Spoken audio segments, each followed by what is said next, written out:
When we first wrote about Denmark's Copenhagen 3 years ago, the index was hovering just above the 2,000 krone mark. That price was the result of a more than 100% rally from the COVID-19 bottom in March 2020. In other words, the index had more than doubled in less than 2 years. Instead of blindly extrapolating the recent past into the future, however, we decided to take a look at its daily price chart. The pattern we found there spared us the suffering in the 2022 bear market.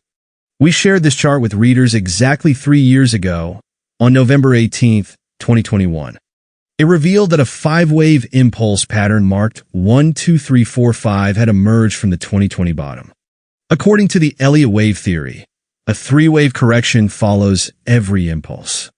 So instead of joining the bulls near 2000, we thought that investors should prepare for a notable 3-wave decline to at least 1700. As the updated chart shows, we weren't bearish enough. Wave 5 didn't even exceed the top of Wave 3. The bears took over right away and dragged the Copenhagen 25 index down to 1411 in October 2022.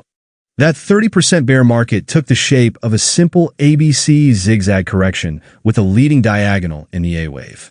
The following recovery to a new all-time high in turn looks like an ending diagonal pattern. Now, the Copenhagen 25 index only exists in its current form since 2017. Given that it derives from the OMXC20, which was in an uptrend prior to 2017, it makes sense to assume that it would have been in a bull market as well.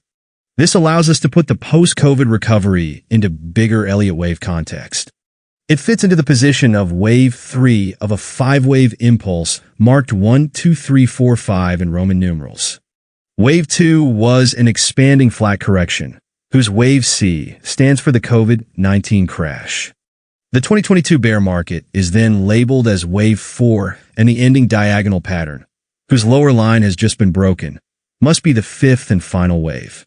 If this count is correct, the bears have plenty of room to run from here.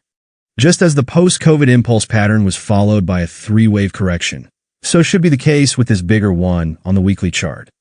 The support area near 1600 might slow the bears down and allow for a temporary recovery in Wave B.